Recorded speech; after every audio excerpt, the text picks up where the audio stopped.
trafiqué l'histoire de l'homme noir. Ils ont fait croire que les récits bibliques émanaient d'eux. Donc ils ont trafiqué, ils ont changé des noms, des lieux de naissance, ainsi de suite. Et plein de gens sont dans la confusion. Certains ont peur de ce message, de cette vérité. Bon, aujourd'hui, on va dénoncer et on va vous montrer la plus grande supercherie. Donc toi qui me regardes actuellement, toi, peu importe où tu te trouves, peut-être tu as ton lieu de travail et, et que tu auras la possibilité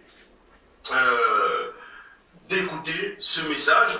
Et d'autres, vous qui êtes assis sur vos canapés, peu importe où vous êtes actuellement, regardez ce message, vous allez voir ce message et ça va vous libérer totalement. Donc, et vous devez vérifier parce que le problème avec l'homme noir actuellement, c'est qu'il ne veut pas lire. Vous voyez, il ne veut pas lire.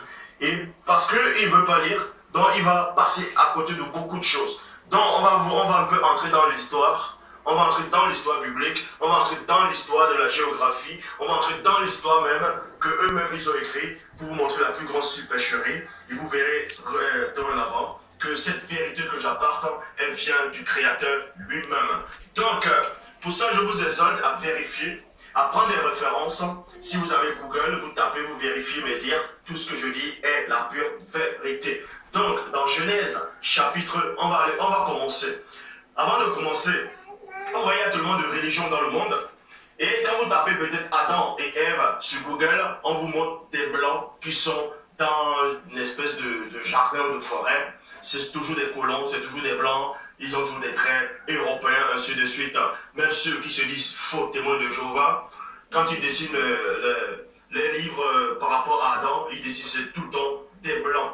Or, les scientifiques, eux, en tout cas, les scientifiques disent que le premier homme, c'était un noir, mais ça ne les arrange pas de bien dessiner cet homme. Ils dessinent que c'était un chimpanzé, un macaque, un bonobo, un homo sapiens, un homo habilis erectus, ainsi de suite.